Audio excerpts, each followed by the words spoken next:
하나님 말씀 창세기 43장 1절에서 10절까지의 말씀입니다.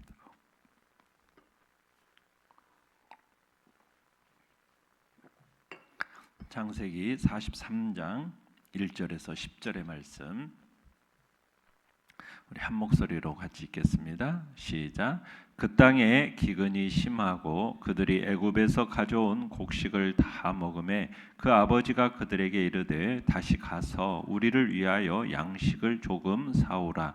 유다가 아버지에게 말하여 이르되 그 사람이 우리에게 엄히 경고하여 이르되 너희 아우가 너희와 함께 오지 아니하면 너희가 내 얼굴을 보지 못하리라 하였으니 아버지께서 우리 아우를 우리와 함께 보내시면 우리가 내려가서 아버지를 위하여 양식을 사려니와 아버지께서 만일 그를 보내지 아니하시면 우리는 내려가지 아니하리니 그 사람이 우리에게 말하기를 너희의 아우가 너희와 함께 오지 아니하면 너희가 내 얼굴을 보지 못하리라 하였음이니이다.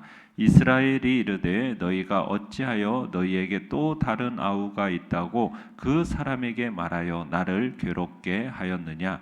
그들이 이르되 그 사람이 우리와 우리의 친족에 대하여 자세히 질문하여 이르기를 너희 아버지가 아직 살아계시느냐 너희에게 아우가 있느냐 하기로 그 묻는 말에 따라 그에게 대답한 것이니 그가 너희의 아우를 데리고 내려오라 할 줄을 우리가 어찌 알았으리까. 유다가 그의 아버지 이스라엘에게 이르되 저 아이를 나와 함께 보내시면 우리가 곧 가리니 그러면 우리와 아버지와 우리 어린 아이들이 다 살고 죽지 아니하리이다.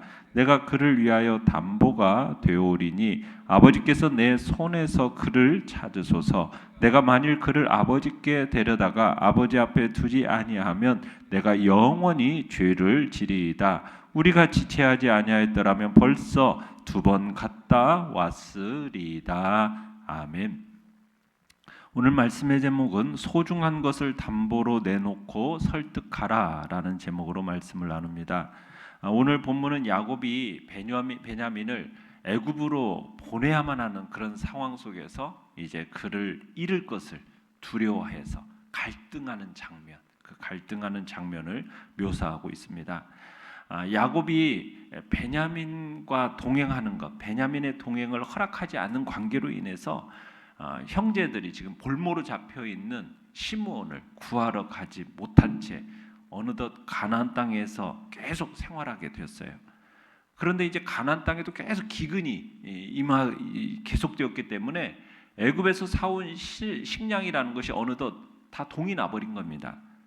이제 야곱이 이제 결국에는 베냐민을 보낼 수밖에 없는 애굽으로 보낼 수밖에 없는 그런 상황이 만들어지게 된 겁니다. 계속해서 지속되는 이 기근이 이제 야곱을 압박했기 때문에 참 보내지 않겠다 단호하게 말은 했지만 이제 상황이 그렇게 몰고 간 겁니다.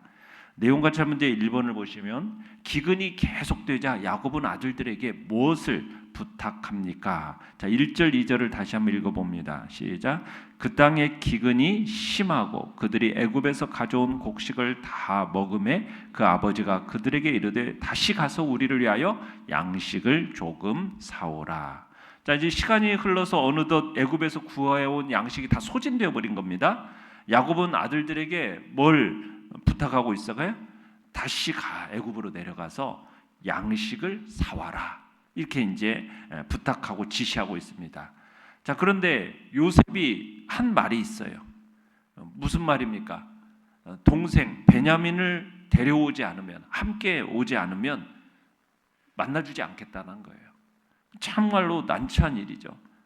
식량 부족의 위기가 또다시 닥쳐옴으로 인해서 야곱은 이 사랑하는 아들 베냐민을 요셉의 명령대로 애굽으로 보내는 결단을 내려야 했던 겁니다.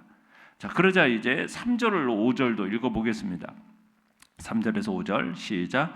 유다가 아버지에게 말하여 이르되 그 사람이 우리에게 엄히 경고하여 이르되 너희 아우가 너희와 함께 오지 아니하면 너희가 내 얼굴을 보지 못하리라 하였으니 아버지께서 우리 아우를 우리와 함께 보내시면 우리가 내려가서 아버지를 위하여 양식을 사려니와 아버지께서 만일 그를 보내지 아니하시면 우리는 내려가지 아니하리니 그 사람이 우리에게 말하기를 너희의 아우가 너희와 함께 오지 아니하면 너희가 내 얼굴을 보지 못하리라 하였음이니이다.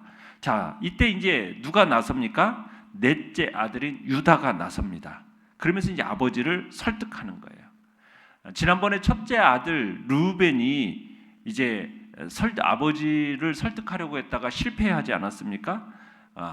둘째 아들 시므온, 셋째 아들 레위, 그들도 아버지의 신임을 잃어버렸어요. 왜? 그때 세겜에서 살육 사건을 주동하지 않았습니까?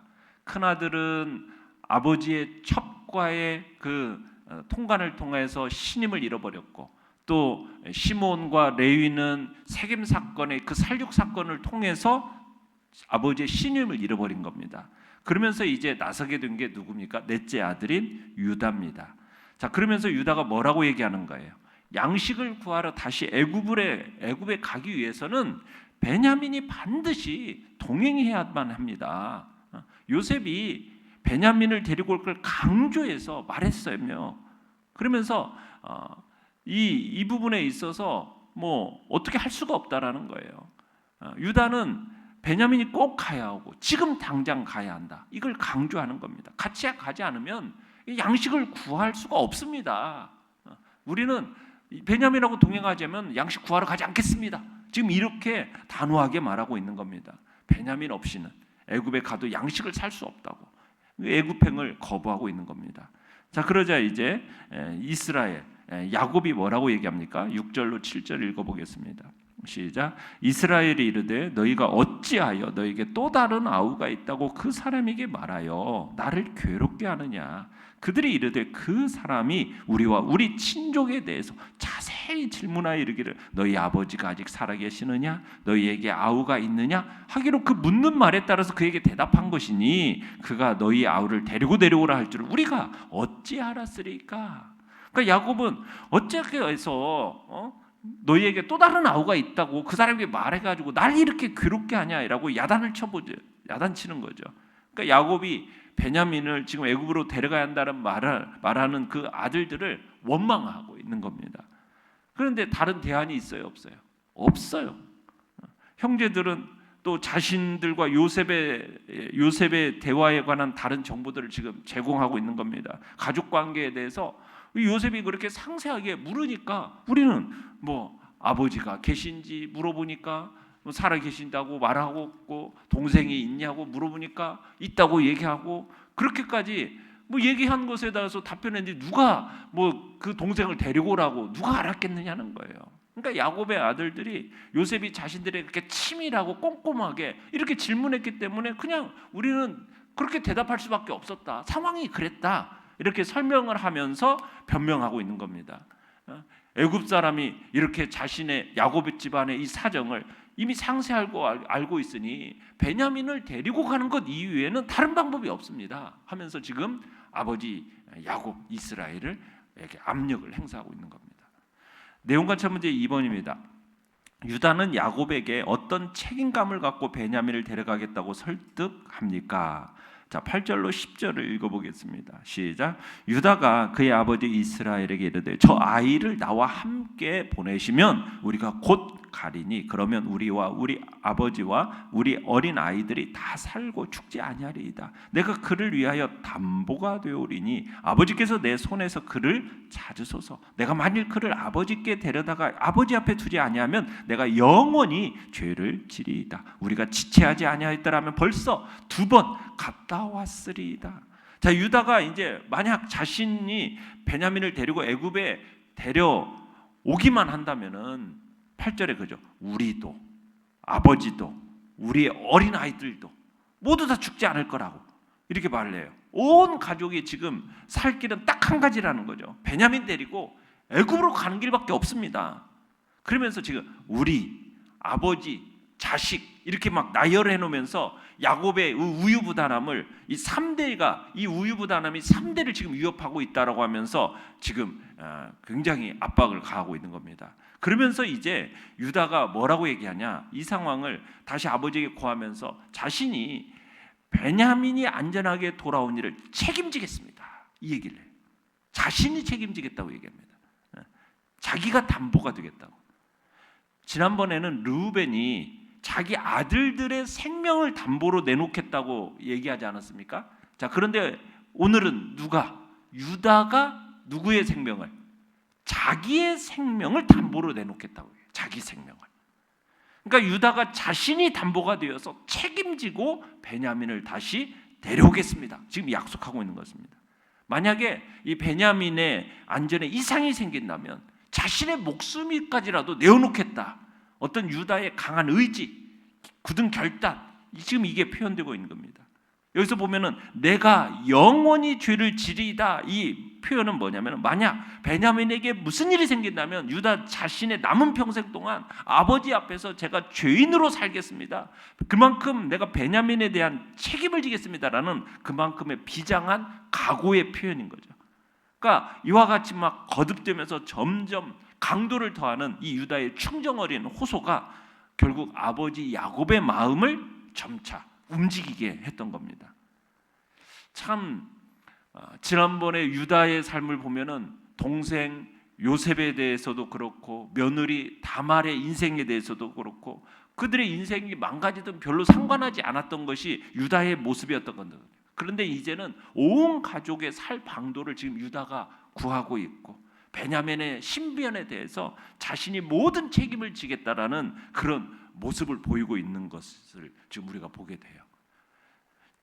지체하지 않았다면 벌써 2번이나 왕래했을 건데 하면서 지금 유다는 야곱의 그 우유부단함을 지적하면서 지금 하나님의 일하심도 결코 멈출 수 없다라는 그 사실을 다시 한번 드러내고 있습니다. 연구와 묵상 문제 3번입니다. 유다는 왜 야곱에게 베냐민을 위해 자기 자신의 생명을 담보로 내놓고 설득을 합니까? 이게 누군가가 희생하지 않으면은 이 어려운 문제가 해결되지 않는다라는 것을 알았기 때문에 지금 자신의 생명을 담보로 내놓고 설득하고 있는 겁니다. 그러니까 누군가 희생해야만 하는 거예요. 그러니까 아버지가 베냐민을 포기하지 않을 거라는 거 알아요. 또 형제들 중에서 그 누구도 지금 책임을 지겠다고 나설 사람도 없어요. 애굽의 총리의 마음이 바뀔 가능성은 더더욱 없고, 그러니까 유다가 자기가 희생하지 않으면은 이 집안을 살릴 수 없다라는 것을 알았기 때문에 자신의 생명을 담보로 내놓는 겁니다. 자기의 모든 것을 걸고 가족들을 다 살릴 수 있다면 내가 그렇게라도 하겠다라는 그런 모습을 보여주는 거죠. 그러니까 유다의 이 약속은 자신을 희생해서라도 자기 이 가족들을 기근으로부터 구해내겠다라는 그 충정 어린 마음에서 지금 이 자신의 생명을 담보로 내놓겠다라는 얘기를 하고 있는 겁니다. 이런 결단이 결국 야곱의 마음을 움직이게 되었고 그 가족을 결국 기근으로부터 생명을 구원할 수가 있는 복된 통로로 유다가 사용받게 된 것입니다. 느낀 점 4번입니다. 베냐민을 보내면 야곱 집안 전체가 다 살 수 있기에 유다 자신이 담보가 되는 그 희생을 자처하는 모습에서 무엇을 느낍니까? 여러분, 우리가 어떤 선한 일을 이루는 데 있어서 희생, 한 사람의 희생이 감수되어질 때 공동체의 유익을 추구하기 위해서 한 사람의 그 희생이 온 공동체를 살리게 된다라는 것을 우리가 느끼게 됩니다. 그만큼 자신의 생명을 담보로 할 만큼 내어놓는 그 희생이 그만큼 용감한 자가 꼭 필요하다라는 것을 우리가 다시 한번 느끼게 돼요. 그러한 사람이 결국 공동체를 이끌어가는 지도자로서의 자격이 있음을 우리는 느끼게 됩니다. 결국 이 유다를 통해서 누가 옵니까? 하나님께서 그 유다를 치리자의 약속을 주시고, 그래서 결국 온 유다를 통해서 결국 누가 와요? 예수 그리스도가 오게 되는 거죠. 그러니까 오늘 이 시대에서도 우리가 뭐가 선한 길이라는 건 알지만 자신을 희생하려는 그런 모습은 적어지는 것이 오늘 이 시대의 모습입니다. 이런 때에 참으로 우리가 공동체의 유익을 위해서 하나님의 선하신 뜻을 이루기 위해서 우리의 자신을 희생할 수 있는 그 신앙적인 용기가 우리에게 필요함을 다시 한번 느끼게 됩니다. 하나님께서는 그런 신앙의 용기 있는 자를 통해서 하나님의 뜻을 이루어 나가시는 것이고 그 속한 공동체에게 그 사람을 통해서 큰 축복을 베풀어 주심을 우리는 보게 되는 것입니다. 오늘도 하나님께서 우리를 향하여 참으로 품고 계신 그 아름다운 역사를 이루어가기 위해서 나 자신의 자그마한 희생이 때로는 내 생명을 담보로 하겠다라는 그런 결단이 그 공동체를 아름답고 하나님께서 풍성하게 또 일으켜 세워주시고 또 놀라운 구원의 역사와 또 아름다운 복된 통로로 이루어가심을 믿고 오늘도 우리 자신을 주님 앞에 어떻게 드려갈지를 또 주님 앞에 결단하는 귀한 시간이 되시길 바랍니다. 결단과 적용 5번입니다. 어떤 문제를 해결하기 위해 내 소중한 것을 희생한 경험이 있다면 언제입니까? 하나님의 일하심을 깊이 체험하기 위해 고난 중에 내가 기꺼이 내려놓을 수 있는 소중한 것은 무엇입니까? 우리가 고난이 계속될 때 우리가 좌절할 게 아닙니다. 그 고난 가운데서도 하나님이 일하고 계십니다.